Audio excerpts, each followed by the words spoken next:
Nobody expected the lights of Studio 6B to feel like an interrogation lamp. But the second Jasmine Crockett walked onto Laura Ingram's set, you could feel the temperature drop by 20 degrees. Laura, perched behind her signature lacquered desk, greeted Jasmine with that trademark smile, polite, pointed, and just a little too satisfied. The segment was supposed to be about media bias, but everyone watching knew exactly why they were here. Laura wanted a spectacle. Jasmine was about to give her something else entirely. A producer mouthed 30 seconds from behind the camera. Laura tapped her notes, glancing at the teleprompter, already preparing the performance she'd built a career on, turning any disagreement into a ratings bonanza. She'd done it to senators, CEOs, even a couple of movie stars. She'd never done it to Jasmine. When the theme music faded, Laura leaned forward, her voice silky as poison. Congresswoman Crockett, you've built a reputation for, shall we say, dramatic confrontations. Some would argue that's all you really have. Drama. Outrage. No substance. Tonight, I'd like to know, are you here to enlighten us, or just to boost your own profile? A hush settled over the studio audience. Jasmine didn't blink. She didn't look at the cameras. She didn't even adjust her mic. She just tilted her head slightly and said, calm as a midnight storm. I'm here because the truth doesn't care about your ratings. The line hit the room like a glass shattering. Laura's lips twitched, she hadn't expected a counterpunch before the first question. A few feet away, a young production assistant swallowed hard. Even the camera operators seemed to hold their breath. This wasn't going to be the performance Laura had planned. It was going to be something she couldn't control. Laura smoothed the papers in front of her, trying to reset the mood, but the tone had already shifted. The audience knew it. Jasmine knew it. Even Laura, behind her perfectly rehearsed composure, felt it. Interesting, Laura said, her voice laced with condescension. Because a lot of Americans think you spend more time scolding people than actually fixing anything. You call it truth, some call it spectacle. Jasmine rested her elbows on the table, her gaze locked in like a spotlight. You mean spectacle like a host yelling over her guests for 10 straight minutes so she can clip it for social media? The audience laughed, sharp, nervous. Laura's jaw flexed. She pushed on. Let's talk policy, then. You've criticized this network's coverage of poverty and race. You've said we profit off division. So tell me, what exactly do you think you're doing here tonight? Jasmine didn't look away. I'm here to remind your viewers that the people you call problems are human beings. That you can't solve hunger with slogans. That you can't solve injustice with outrage theater. Laura lifted her brows, feigning surprise. So, you're implying that what we do here isn't journalism? I'm not implying, Jasmine said evenly. I'm saying it to your face. The air went still. A producer in the corner coughed, as if trying to break the tension. But the tension didn't break. It coiled tighter. Laura leaned back in her chair, her smile more brittle now. You seem awfully comfortable accusing everyone else of bad faith. When will you take responsibility for your own rhetoric? Jasmine let out a slow breath. Her voice dropped to a measured calm that somehow felt louder than shouting. I will always take responsibility for fighting for people you'd rather ignore. If that makes me the villain in your script, so be it. She turned to the camera, unblinking. But let's not pretend this is about accountability. This is about audience share. This is about selling fear, one segment at a time. Somewhere in the control room, an intern mouthed, "Oh my God." Tonight was supposed to be just another ratings play. Instead, Laura was losing control of her own show. Laura's face didn't flinch, but her hand tightened around her pen. She knew the cameras were watching every micro-expression. She was the veteran here, the one who had turned provocation into an empire. But somehow, Jasmine had flipped the script in under 5 minutes. So you're accusing me, personally, of exploiting fear? Laura asked, her voice smooth as glass, her eyes sparking with challenge. Jasmine tilted her head slightly. I'm not accusing you. I'm describing the business model. The audience made a low sound, somewhere between a laugh and a gasp. You could almost feel the collective lean forward. Nobody wanted to miss a word. Laura's producer was waving a discreet hand signal to wrap the segment, but Laura ignored it. She wasn't about to let this guest walk out with the last word. You have no idea what it takes to build this platform. The hours. The scrutiny. The responsibility. Jasmine nodded slowly. And I respect that. But having a platform doesn't absolve you of how you use it. You don't get to call yourself the voice of the people while profiting off their worst nightmares. For a split second, Laura's veneer slipped, just enough that her frustration showed. She pressed her lips into a thin line, then forced another tight smile. Well, Congresswoman, maybe if your policies worked, there wouldn't be so many nightmares to report on. Jasmine didn't look away. She didn't blink. You think poverty is a headline. I think it's a moral crisis. You think immigration is a rating spike. I think it's life or death. That's the difference. The room was absolutely silent now. Even the camera operators were still. Laura tried to pivot, her voice pitching higher. Let's move past the moral lectures. Let's talk about real solutions. Jasmine leaned forward, her tone cutting and calm. I'm always ready to talk solutions. But you didn't invite me here to solve anything. You invited me here to make your viewers angry. For a second, Laura didn't have a comeback. And that second was all it took for the control room to know, the balance had shifted.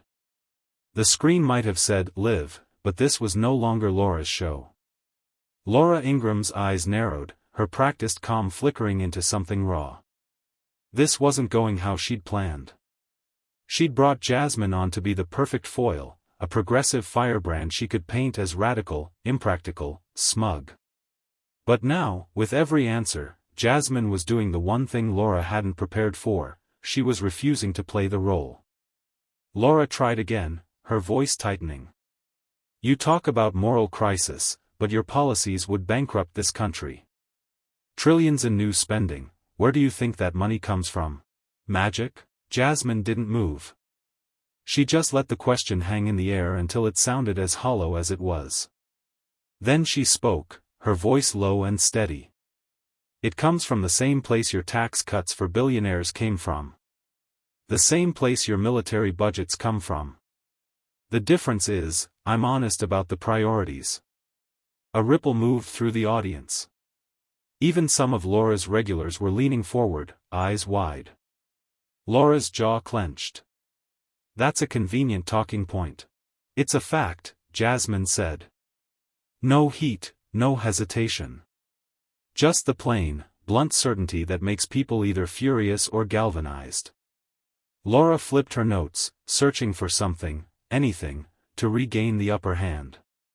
You've made a career out of blaming the media, blaming business, blaming everyone but yourself. When are you going to take ownership of the failures in your own backyard? Jasmine looked right at her, as if she could see past the lights and the makeup to something Laura didn't want exposed. I took ownership when I walked into public housing units that hadn't been renovated since the Reagan era. When I sat with a mother who works 2 jobs but still can't afford her son's insulin. When I watched seniors ration food to pay rent. Her voice dropped, quieter somehow, but every syllable struck like a hammer. You can call that blaming if it helps you sleep at night. I call it telling the truth. Laura tried to interrupt, but Jasmine wasn't done. And if your viewers are tired of hearing about it, maybe they should ask themselves why they'd rather be comfortable than informed. That was it, the line that detonated across social media before Laura could even pivot.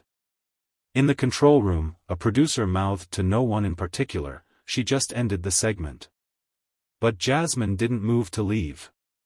She waited, patient, letting the silence expand until Laura had to decide, end it, or step up. And for the first time all night, Laura Ingraham looked like she didn't know which choice would cost her more. Laura drew in a tight breath. The studio's chilled air felt hotter than any debate she'd hosted. She glanced to the side, expecting her producers to cut to commercial. They didn't. Maybe they couldn't. Maybe even they were curious to see if she'd recover. Her gaze snapped back to Jasmine. "You think you're so righteous," she said, her voice thinning under the weight of her own frustration. "You stand there pretending you have all the answers." "I never said I have all the answers," Jasmine interrupted. No raised voice. No smug grin. Just that unshakable steadiness. "I said we can't fix anything until we agree to look at what's broken." The words felt almost too calm for the tension crackling around them. The audience was dead silent. Even the crew seemed to forget to blink. Laura swallowed. She was used to the rhythm of this, baiting her guests into outbursts she could splice into viral clips. But Jasmine didn't take the bait. She never did. Instead, she made Laura look like the one grasping for control. Laura tried to reset, forced a measured tone. "All right. Let's be specific. You claim to care about working families. How exactly do you plan to fund your proposals without wrecking the economy? Don't give me platitudes, give me numbers." Jasmine lifted her hand, almost gently. "I'm glad you asked." And then she did exactly what Laura had assumed she couldn't, she gave the numbers. She named tax credits, surplus reallocation, corporate loophole closures. She recited statistics with the ease of someone who had been memorizing them for years. It wasn't performative, it was surgical. Every figure she spoke left less room for Laura to pivot. Every fact was a brick laid in a wall Laura hadn't planned to run into. When Jasmine finished, she looked straight into the camera, speaking past Laura's shoulder to the millions watching at home. Her voice stayed steady but softened. "And if you don't believe me, look it up yourself. Don't take my word for it. Do your homework." The directness felt like a dare. A challenge to every viewer who'd ever let someone else's outrage do their thinking for them. Laura's jaw flexed. "That's very easy for you to say." Jasmine didn't break eye contact. "It's easy to say the truth when you're not afraid to lose your sponsors." It wasn't a scream. It wasn't a rant. But it landed with the force of both. Somewhere backstage, a junior producer hissed an expletive under his breath. Laura looked as if she'd been slapped, not by volume but by something she'd long forgotten how to wield, conviction. The studio fell into a hush so dense it felt like another presence. Jasmine stood there, her hands folded neatly, her expression calm as ever. She wasn't just challenging Laura. She was challenging everyone. Laura's hand hovered over her stack of blue index cards.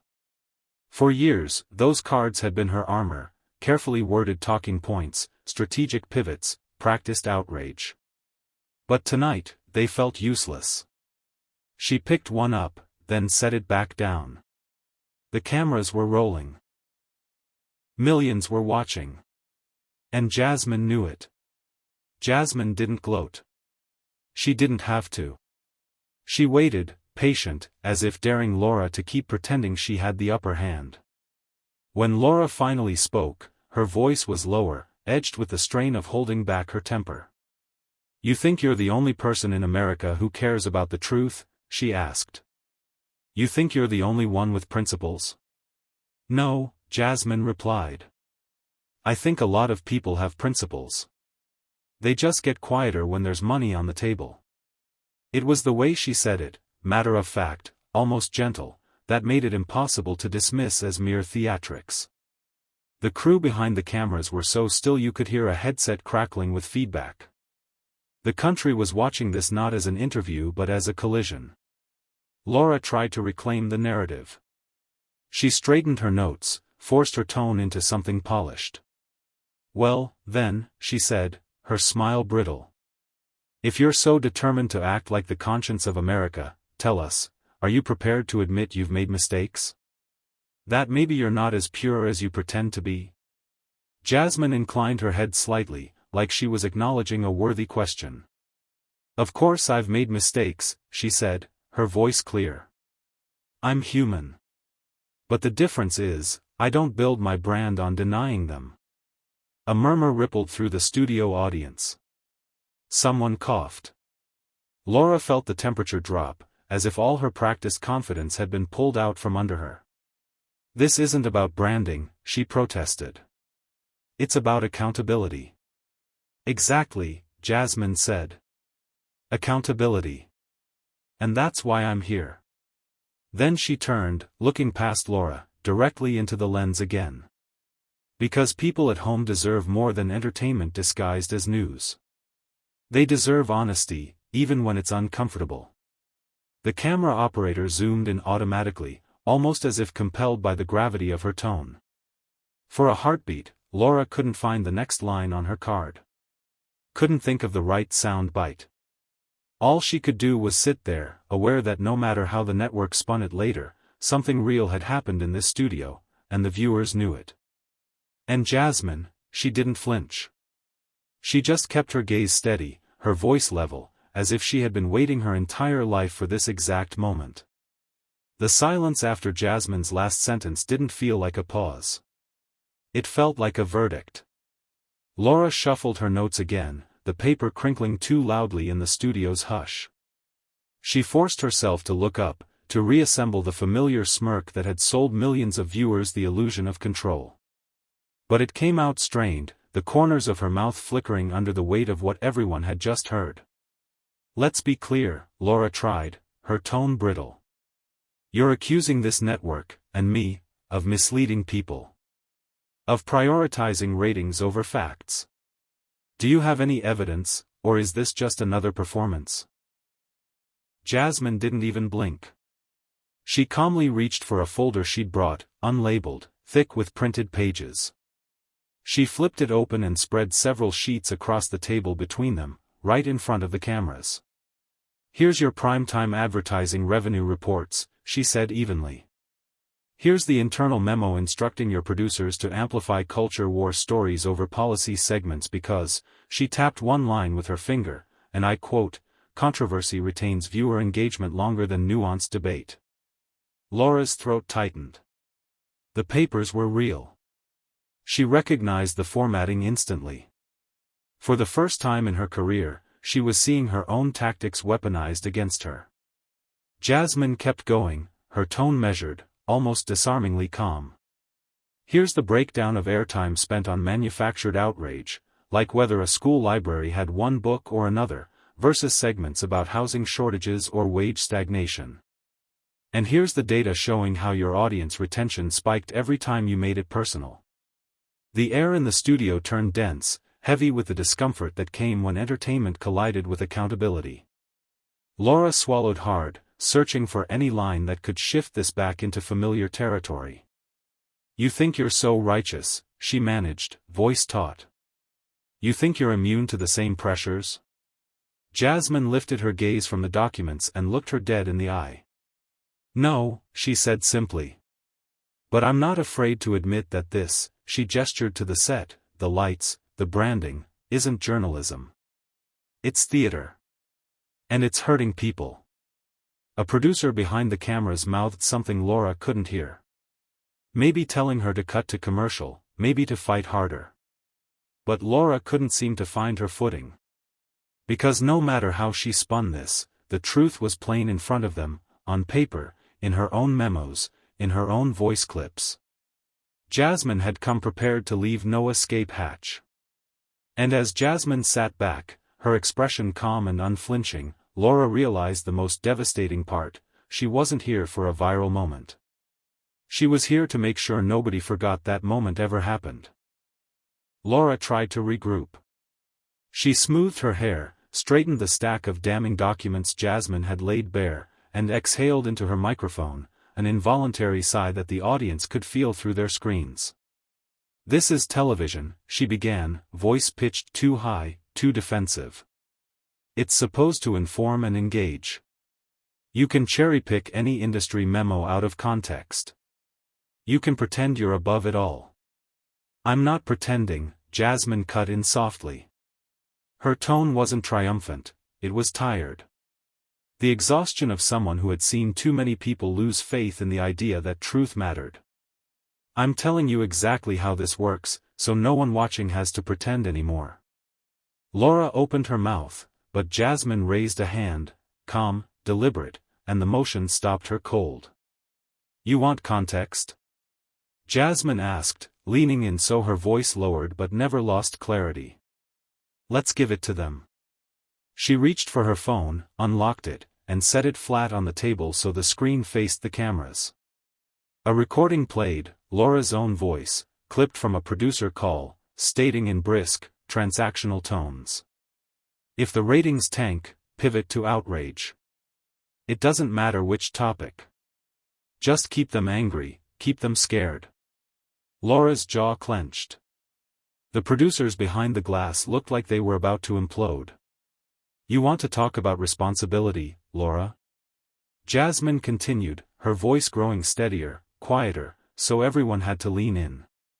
Here it is, when you build a career on provoking fear instead of offering solutions, when you stoke division because it's more lucrative than nuance, you don't just fail journalism.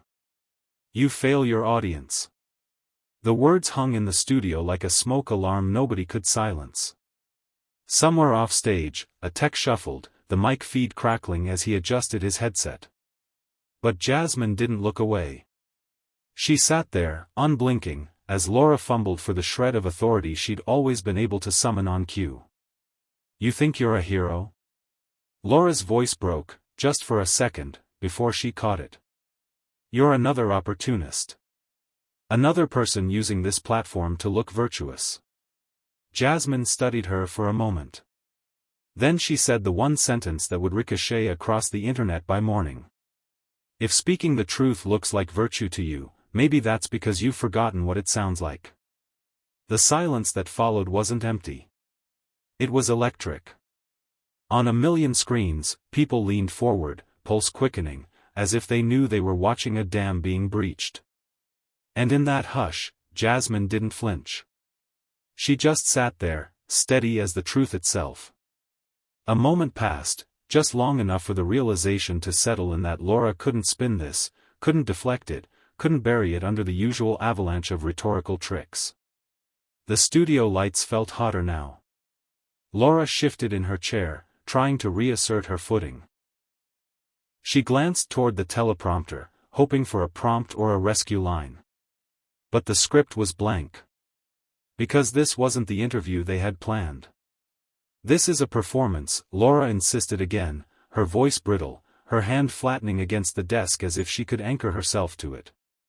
You come in here with props, memos, recordings. Receipts, Jasmine corrected quietly. They're called receipts.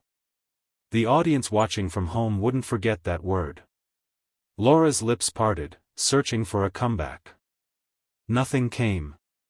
Jasmine drew a measured breath. I didn't come here to perform, she said. I came here to ask a question every person watching deserves an answer to. She turned her body, facing the cameras fully, as if addressing each viewer one by one. When did we decide that telling people the truth was less important than making them angry? A collective hush swept the crew. Even the camera operator's hands stilled. Jasmine continued, voice low and steady, when did we accept that profits were more important than understanding? That it's okay to terrify people about their neighbors, their teachers, their children, just to keep them glued to this screen? Laura shifted again, trying to hide the flush that climbed her throat. I'm not here to be the villain in your segment, Jasmine added. I'm not here to play the role you rehearsed.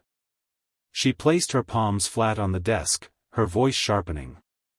I'm here because someone has to remind you, and the people watching, that when you spend years using fear as your fuel, eventually you burn down the very trust you pretend to protect. The weight of it hit the room like a gavel. Laura tried to summon her trademark condescension, the smirk that had carried her through so many other tense moments. But her mouth wouldn't cooperate. For the first time, she looked small behind her big desk. Small, and just a little afraid. Jasmine didn't gloat. She didn't even smile. She just let the silence settle, the way you do when you know you've finally said the thing that needed saying. And in living rooms across America, people sat forward in their seats, heartbeats tapping in their throats, realizing they were watching a facade shatter in real time, the the producers knew it was over before Laura did. Behind the glass, a young associate was already texting a senior executive, "She's losing it on air." But Laura still tried. Her voice trembled, but she forced it higher, searching for some last scrap of dominance. "You think you're better than me?" she demanded. "You think you're the only one who cares about the truth? I've spent 20 years asking questions no one else would ask." Jasmine didn't flinch. She let her finish, let the words hang like brittle ornaments, ready to crumble. Then she leaned forward, not aggressive, but unshakable. "You've spent 20 years asking questions," she agreed. "But how often did you wait for an answer?" Laura's mouth opened. Closed. Jasmine went on, voice soft but resonant. "When did the story stop being about the people on the ground, families, workers, the exhausted, the unheard, and start being about you? Your ratings. Your relevance. Your brand." Laura looked down, blinking hard. For a second, just a flicker, she looked like she might break. Jasmine's voice gentled, not out of pity, but out of clarity. "You're not the villain because you made people angry," she said. "You're the villain because you made them believe anger was all they had left." A hush spread through the set, a hush that spilled out onto the live feed like a tide. In a diner in Ohio, an older couple watching on a mounted TV screen glanced at each other and nodded, like something they'd long suspected had finally been spoken aloud.